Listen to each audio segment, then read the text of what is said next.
somehow it's becoming a really big family. And we praise God for bringing all of us together through another day. Friend, what is in your hand?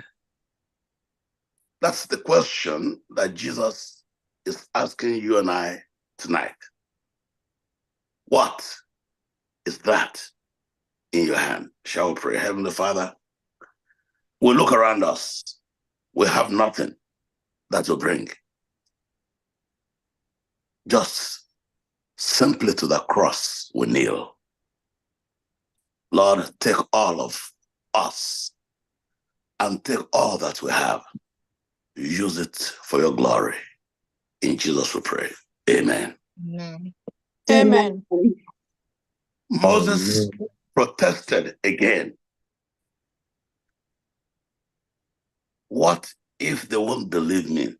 One of the greatest attractions of preachers this day and age usually is miracles. Miracles. They will advertise miracles, all kind of miracles. Somebody say, hey, Pastor, miracles will happen in your own church. I'm going to where I see miracles. And I just simply look at him and say, well, yeah. Do you know why we don't search for miracles? Because we ourselves, we are a miracle. Amen. I am a miracle. Yes. Standing here, yes. when you don't recognize who you are, and you don't know who God has made you to be, you will run helter-skelter because you are looking for something that is already in your hand. How did Moses get into the miracle business?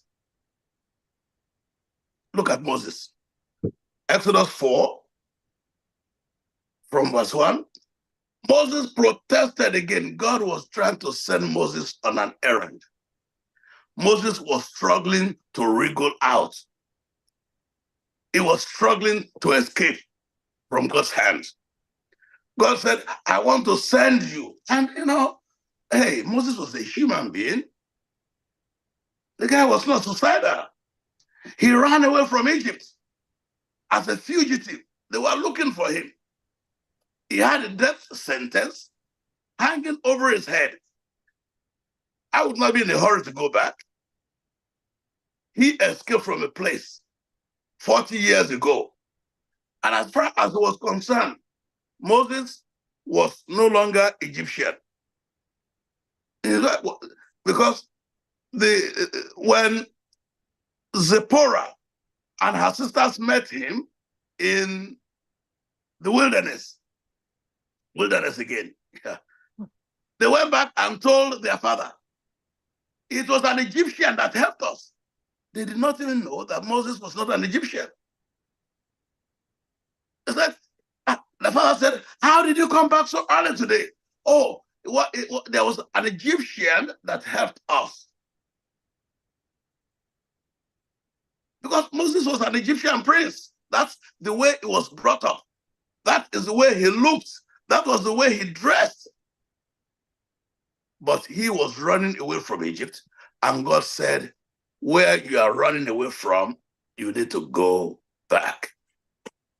In my life, sometimes I feel a little bit like Moses. Because there are places in which I have messed up. And I have discovered something about this God that I serve, this God of Moses. Whenever I messed up in a place, God will not allow me to run somewhere else. He will always bring me back to wherever I messed up. Then he will clean me up so that everybody can see that I've been cleaned up. Then he will now give me an assignment there. When I was appointed President and Vice Chancellor of Babcock University, that was an irony.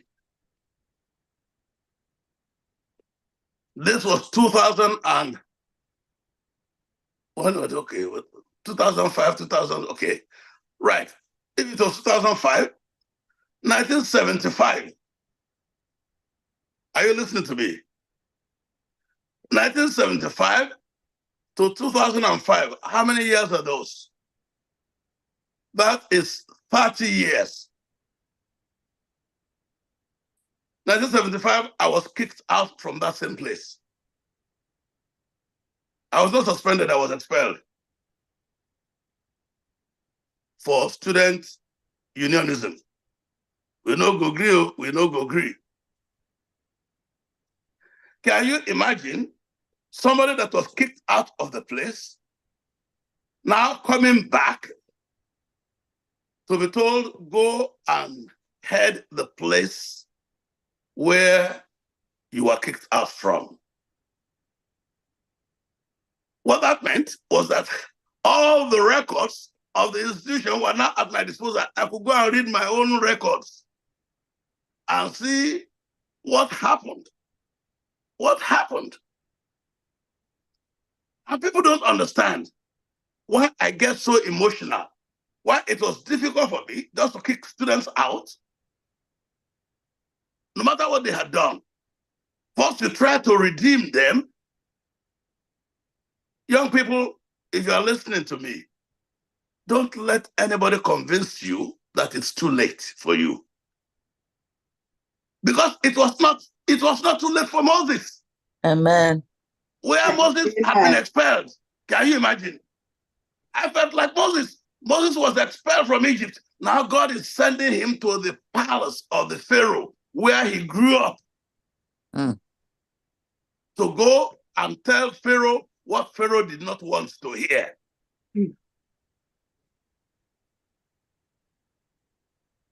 That was suicide. And Moses was not about to go.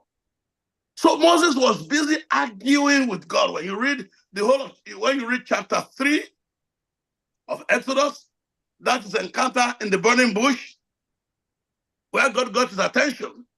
And then he came back. And now God is telling him, I need you to go. No. Well, you see, I cannot go. I've been it's a long time I left. God says you're going to go. In fact, I cannot speak. I'm not very fluent. God said, who made your mouth? God, it was you now. If I made your mouth, if I wanted you to be able to speak fluently, eloquently, I could do that. But that's not what you need right now. So I'm not going to fix that problem. Have you been wrestling with some problems with God? Have you been wrestling and asking God and praying? And Moses, has it ever occurred to you that Moses went back to Egypt and that his stammering was not corrected? And look at all that he achieved. And you are thinking that unless God answers you according to your own dictates, you cannot believe, you cannot trust, you cannot go where he sends you to go.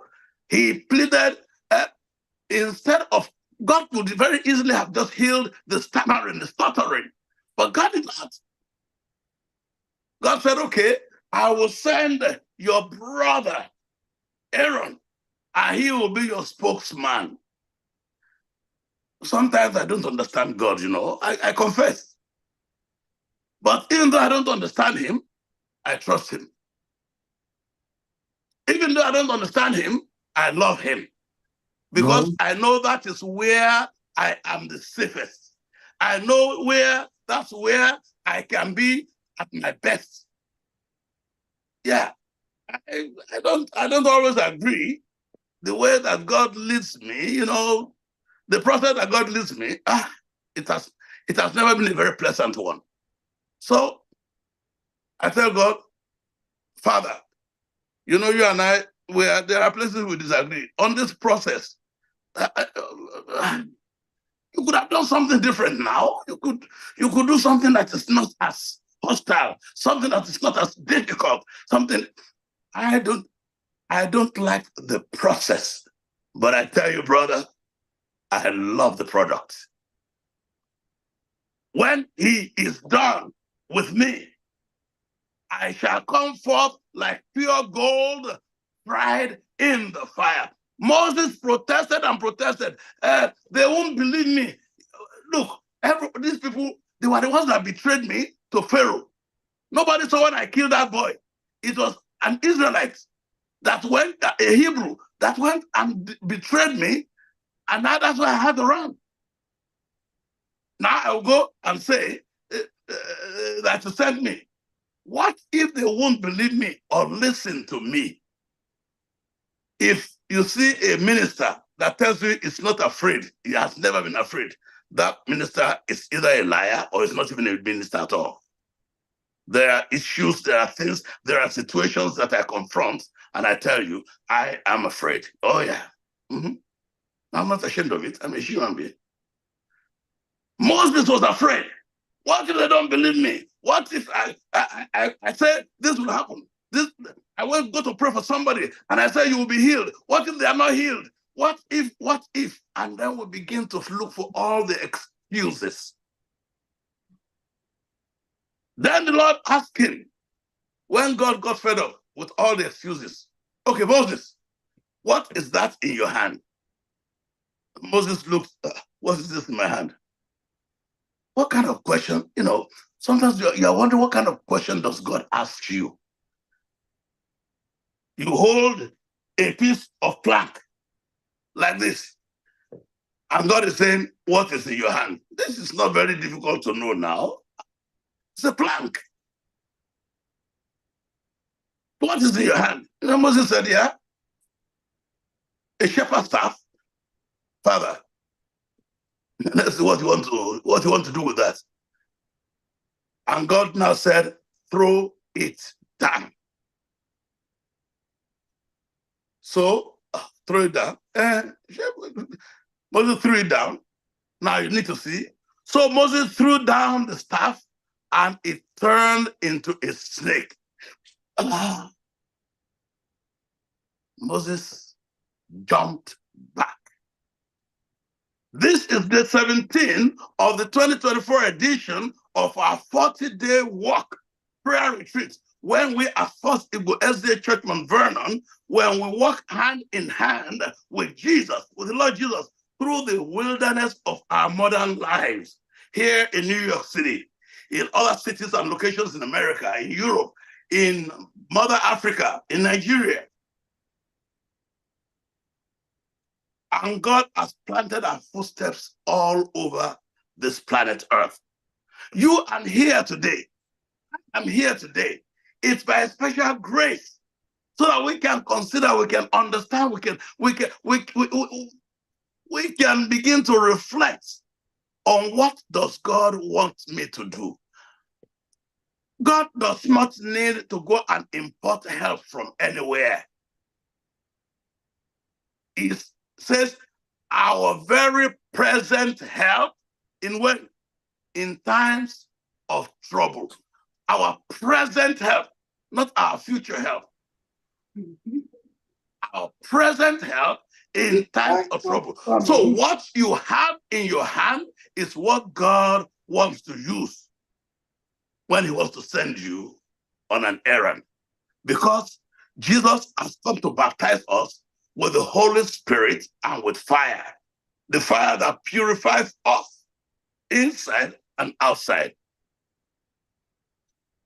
When you read Exodus 14, we're going to skip. The Lord. So Moses went with we're not going to tell the story about his 10 plagues and how he did this. He did everything. And some of the miracles that he did, even the magicians of Pharaoh were able to repeat the same miracles. And they thought, yes, we are big boys. Until the miracles began to fall by the roadside.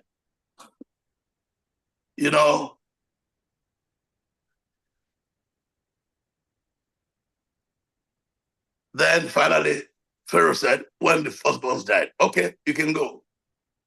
Take all. Take all. Pharaoh was trying to negotiate with them. Okay, take some of the sheep. No, Moses said no. Okay, let the men go. The women can stay and the children. Moses said, no, none of us will be. All of us are going. We are going to worship. This is about worship. God gave us instructions to go and worship. As the Lord lives, all of you that are struggling at home, because you don't sometimes want to leave your children behind, whatever it is, God is still going to give you the lives of those children for a ransom.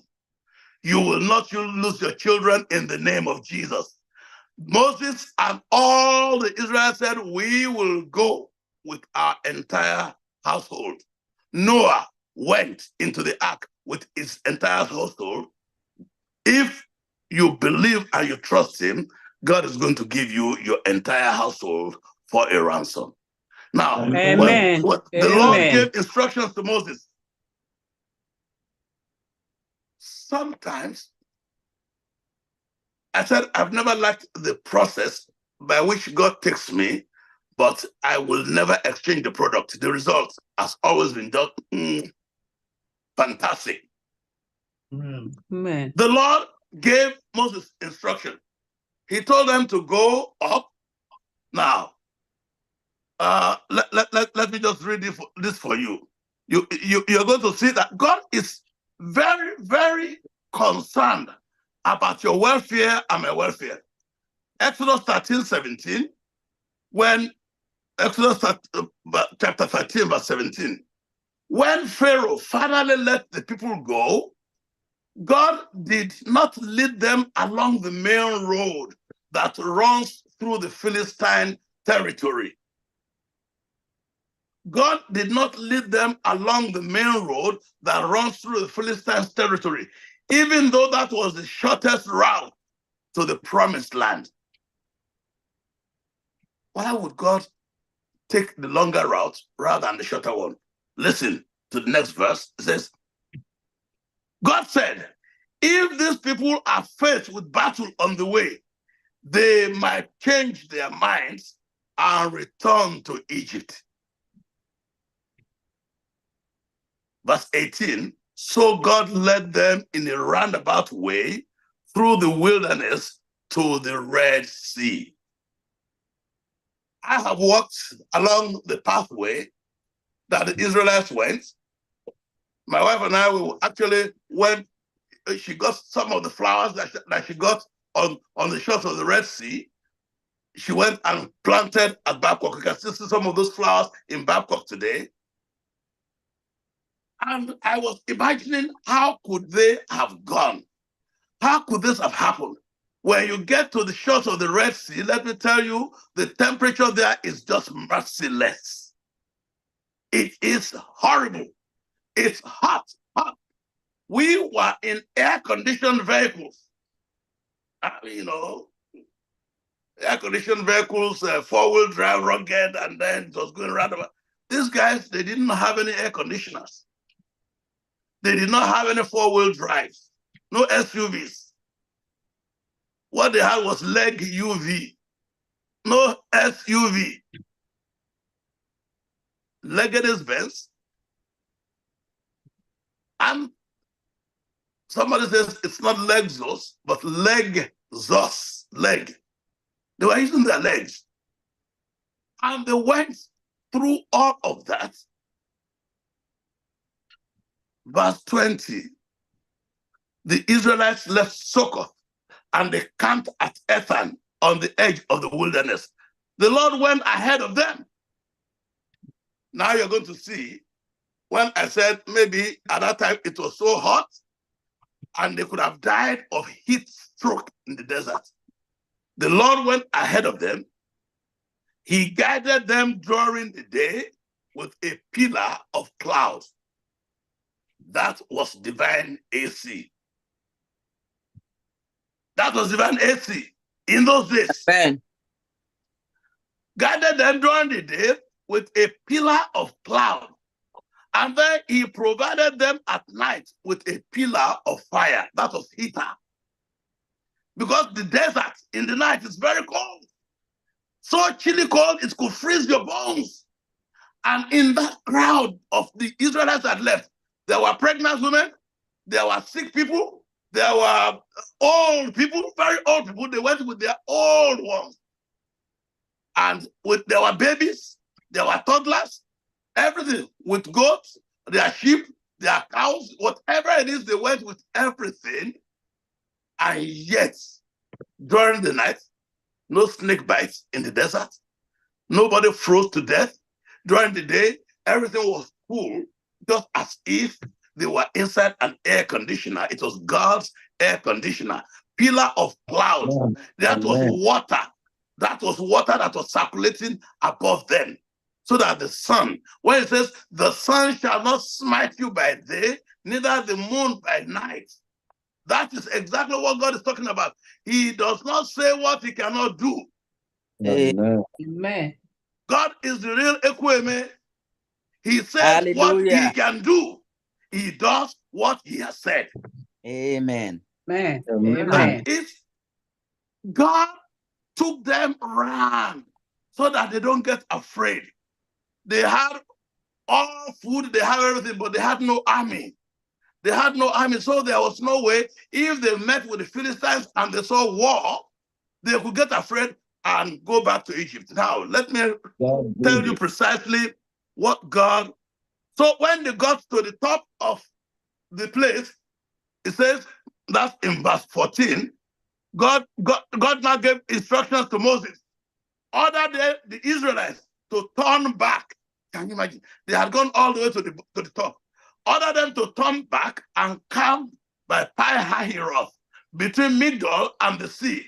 Camp there along the shore, across from Baal-Zephon. Then Pharaoh will think, you see, God is a master strategist. He says, then Pharaoh will think, oh, the Israelites are confused. They are trapped in the wilderness. They don't know where to go. They have no map. They have never been there before. That's what Pharaoh would think, and that's exactly what Pharaoh thought.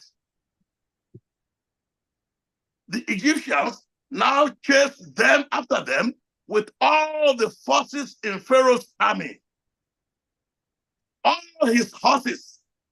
Pharaoh did not leave anyone behind. All the soldiers.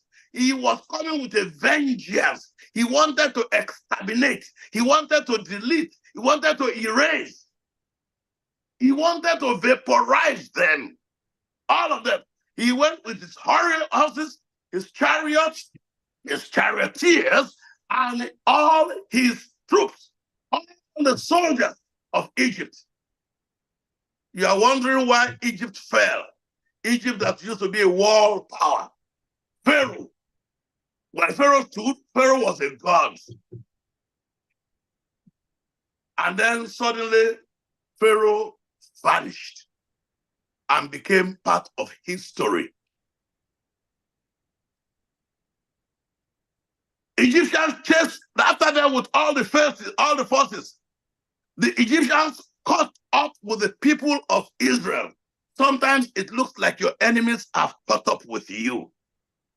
You think it is finished because your enemies have caught up with you. You see them, they are coming, and you say, well, c'est fini. Agula, it is finished today. They cried out. They panicked. Israelites looked up, and when they saw the Egyptians overtaking them, they cried out to the Lord. But Moses told the people, don't be afraid. Everybody will be wondering, is this guy crazy? Does he have another solution that we don't see? Don't be afraid. Just be still and watch the Lord rescue you today. Be still and see the deliverance of the Lord today. The Egyptians that you see today, these Egyptians, these are all that they are the best. Yeah. They are the military. The Egyptians that you see today, you will never see them anymore. Amen.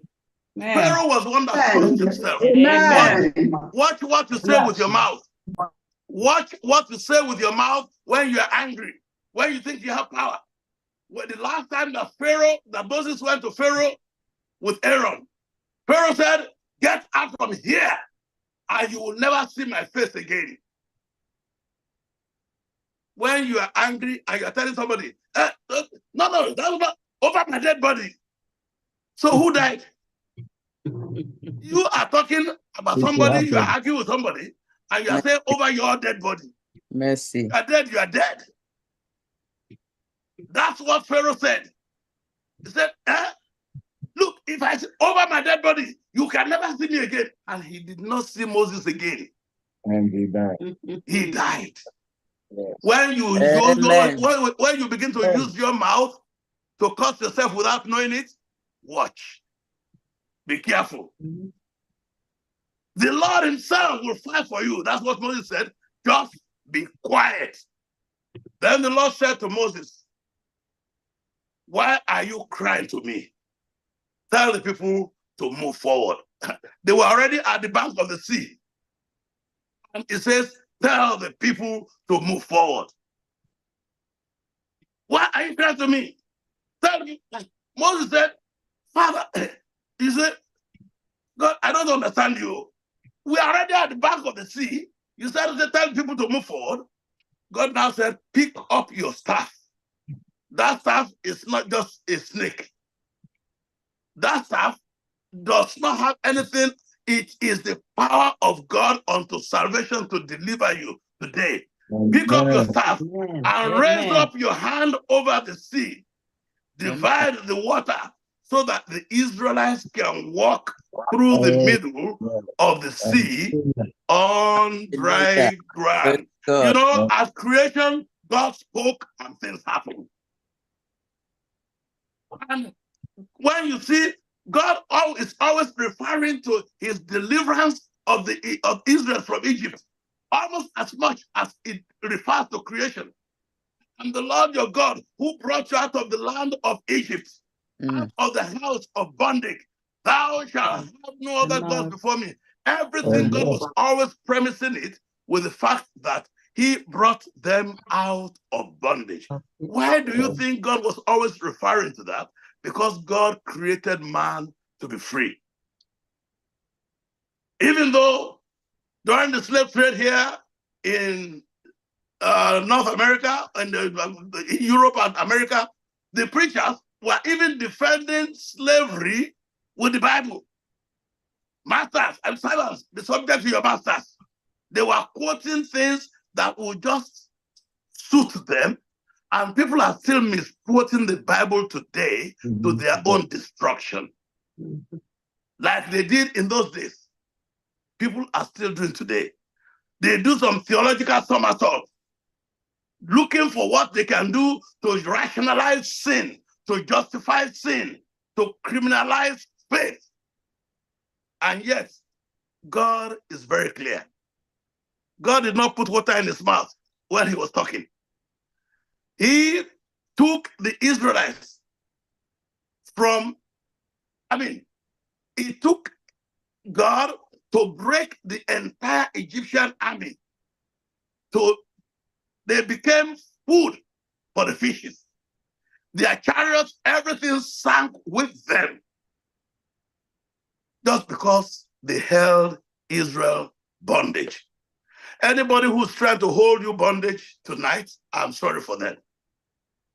Anybody who says that you must be held in slavery, I'm sorry for them. But the problem is this: when God frees you from the bondage of slavery, do not go by yourself into the bondage of sin. Because we are running from one bondage to another one. The bondage of slavery is easy to escape. The bondage of sin is dangerous. Because slavery, you can see slavery, shackles, chains, and everything, and you look for how you can escape. The bondage of sin, most of the time you cannot see. Most of the time you cannot see. I can be planning sin in my head and greeting you, whereas I have a knife that I want to use to puncture your intestine. You cannot see it. When the Pharaoh let the people go, Pharaoh thought Israel was lost. Exactly the way God saw that he would do. And then he chased after them. Oh, first Igbo, brothers and sisters, today, as we gradually travel through this third week of our 40-day annual prayer retreat, into the wilderness of this end time, know and be reminded each day that God does not and has never, never promised us a smooth road to the destination. He has not said he will take us by the shortest cut to the destination. What he has just promised is that he will take you safely to your destination. If only the Pharaoh and his advisors, if they knew your God, if they knew my God, if those who are trying to hurt you, who are trying to do stuff to you, if only they knew the God that you serve, they would tremble. Pharaoh did not know the God of Israel. He did not know the God of Israel. He thought it was just another God because Pharaoh thought he was a God. The God of Israel is the God of the heavens and earth. You can call him Chineke. He is still God. Call him Chukwokike. He is still God. Call him Ezenese. He is still God. Chikachi. He is still God. Amen. He is God. Oh my God. He is God. Yes. The God who stops, who is greater than the God of the Pharaoh. Yes. More and more. Yes. He is God. True. It does not matter. Whatever you call him, he will show himself strong in your favor. Yes. Anybody who messes up with you is touching the apple of his eye. Hallelujah. For you, Praise what you God. have in your hand is faith. What you have in your hand is the word of God. What you have in your hand is the Holy Spirit. Use what you have in your hand. What is in your hand? Not the wickedness, not the sin, not the cursing, not the deceit, not whatever the Holy Spirit would not approve. God wants you to use what he has given to you. You know, sometimes we think we can deceive God. Aaron wanted to be a leader. And when Moses went to the mountain to collect the 10 commandments, people came to him. Oh, we don't see this Moses again. You be our leader. You lead us. Aaron, what is in your hand? He said, they have earrings. Bring your earrings. He molded a golden calf. When God is asking what is in your hand, he's not asking what sin of rebellion is in your hand. Do you understand the word? Yes. God is not asking you what kind of deceit, what kind of idolatry, what kind of rubbish do you have in your hand? Because Aaron, who was even ordained as a priest, he misled the people and the people died. Aaron repented, Aaron was alive. Amen. If I come to you tomorrow and I begin to preach another word that is not from the Bible, don't follow me.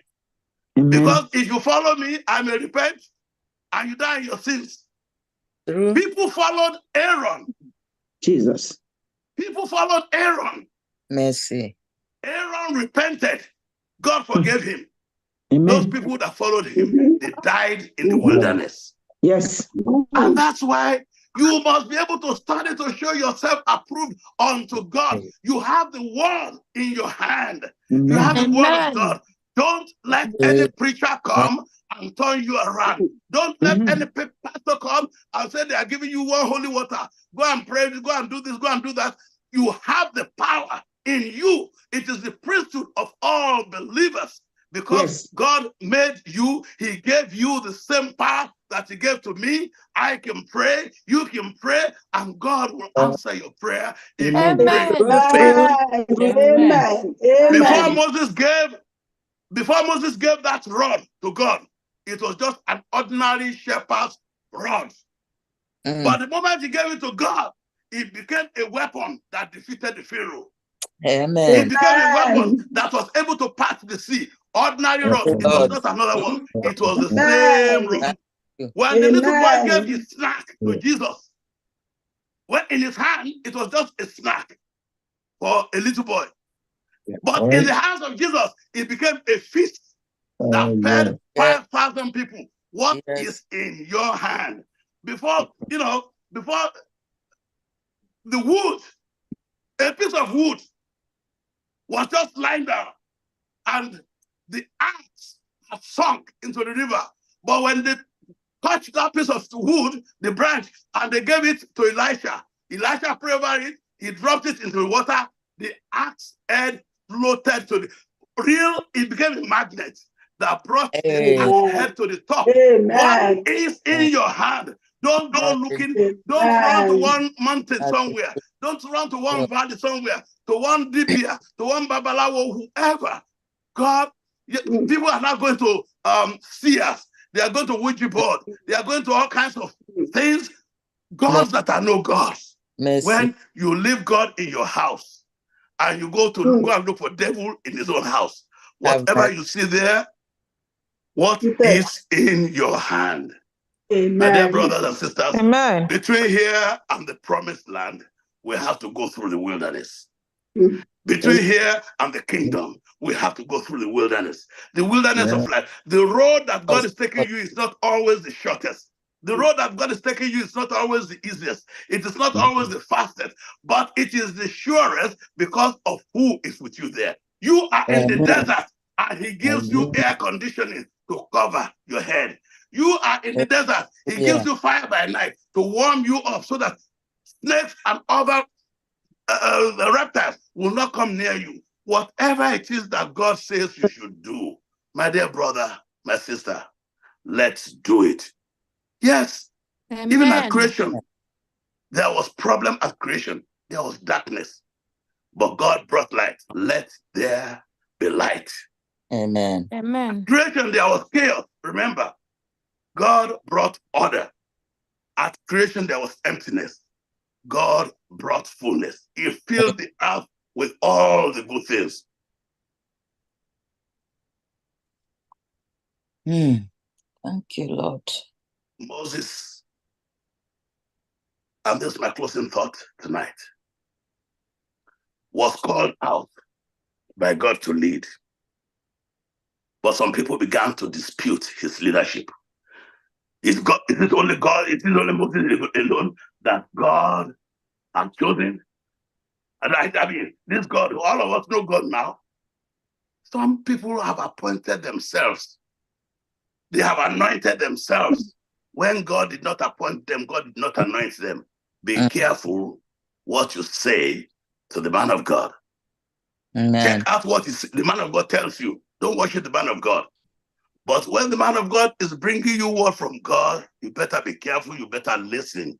Because in Numbers 12, the Lord became angry with Miriam and Aaron, who were prophet and prophetess. One was a priest, the other was a prophetess, because they spoke against the man of God when he was performing, when he was using what God gave him in his hand. Mercy. I challenge you today. What God has given you in your hand. This tonight, this is part one, is for leaders. But then part two will actually be for all of us in our homes. What has God given you in your home to cope with that problem that you have? What did God give you at work to actually overcome all the difficulties and trials? I just want to pray with you today, because even when Aaron and Miriam, when they went wrong and they said what they should not have said, it was very expensive for them. But Moses prayed for them and God forgave. They still suffer the penalties, but God forgave them and they did not perish eternally. Tonight, what is that in your hand? What God gave you, if you don't use it, if the Israelites have stayed there praying, oh God, oh God, oh God, help, oh God, help, the Egyptians would have come there, they would have massacred them by the riverside. But when they use what God gave to them, God said, they are listening to God. God said, raise the staff over, step into the water.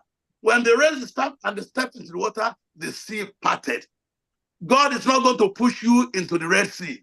He wants you to walk by faith. so that you can show that you believe, you trust in him. Amen. The Red Sea, there's no magic in the Red Sea, because the same place that the Israelites passed by, that's the same place where the Egyptians perished. Yes.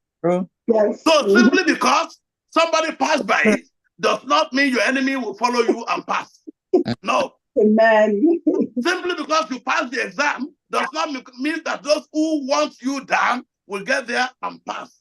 God is working out wonder because you believe, you trust in his name. So tonight, let's bow our heads and just confess each one of us. Let's just confess our sins. Let's ask him to open our eyes that we may appreciate what is in our hands, in our position of leadership, in the church, in the community, in the nation, at work. What is in your hand? God has given you a special talent. He has given you a special gift. He has given you something that you can use to lead his people. If you're a leader, people will complain. They will grumble. That's their problem. Don't worry. Don't worry. Leaders should not be called grumbling, murmuring. If you are a leader and you are murmuring, it means you are telling God, I don't trust you anymore. So, tonight, Father in heaven,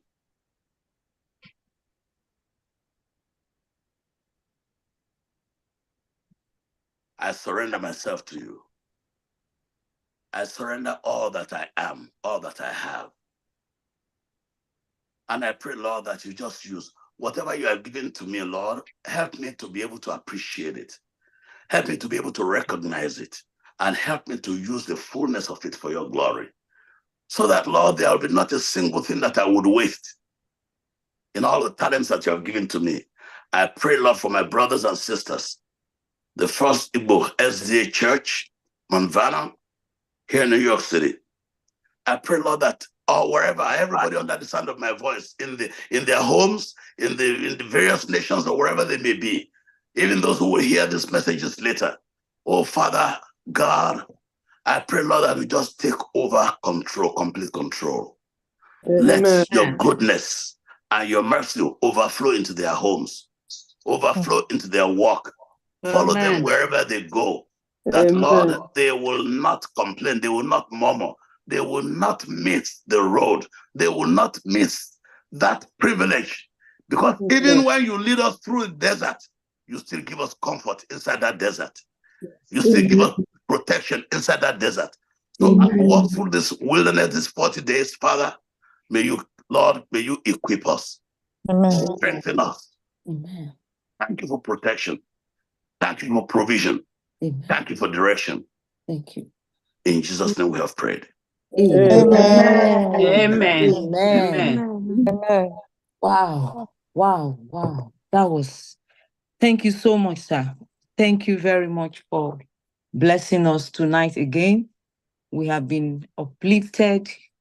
We are no longer the same that came. And we thank God for our pastor that Ador has been using for us. We want to say thank you so much. And as we move on to the next segment, which is a segment